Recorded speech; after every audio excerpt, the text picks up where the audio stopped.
Look, I think the most important thing about running a company is to remember all the time what a company is. A company is simply a group of people, and as a leader of people, you have to be a great listener, you have to be a great motivator, you have to be very good at praising and looking for the best in people. People are no different from flowers. If you water flowers, they flourish. If you praise people, they flourish, and that's a critical attribute of a leader. There is a very thin dividing line between success and failure. Most people who set up in business without financial backing, they fail at some times in their lives. And I've only just stayed at the right side of that dividing line. For instance, just after we had a record company, I was fed up flying on other people's airlines. I felt that the experience of flying on other people's airlines was an unpleasant one, and I decided to set up an airline. Our bank went into complete panic attack. And when I came back from doing the inaugural flight of Virgin Atlantic's very first flight from London to New York, I came back to find the bank manager sitting on my doorstep and informing me that they were going to close Virgin down on the Monday, and this was the Friday, and that I had 2 days to effectively pay them off the monies that they'd loaned us.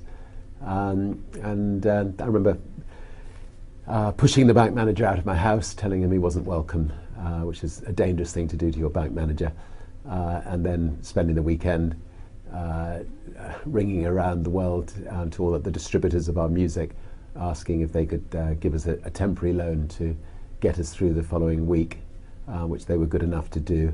And by the end of the week, we'd changed banks. We'd actually managed to find a bank that was willing to lend us 30 times the overdraft facility that our bank had lent us, and we managed to survive. And I think the moral of that story is actually don't think of your bank as somebody that you're beholden to. I mean, people just don't move from one bank to another. Sometimes you need to be willing to step up and move your banks in the same way that you should step up and move your doctor on occasions. Anyway, I learned from that lesson. Virgin does work very well without me. I mean, I used myself to build the brand, to build the sort of 300 or 400 companies around the world. But I also learnt the art of delegation. I have a fantastic team of people who run the Virgin companies, give them a lot of freedom to run the companies as if they were their own companies, give them the freedom to make mistakes. And the Virgin brand is now maybe one of the top 20 brands in the world, well respected. And when my balloon bursts, Virgin will continue to flourish.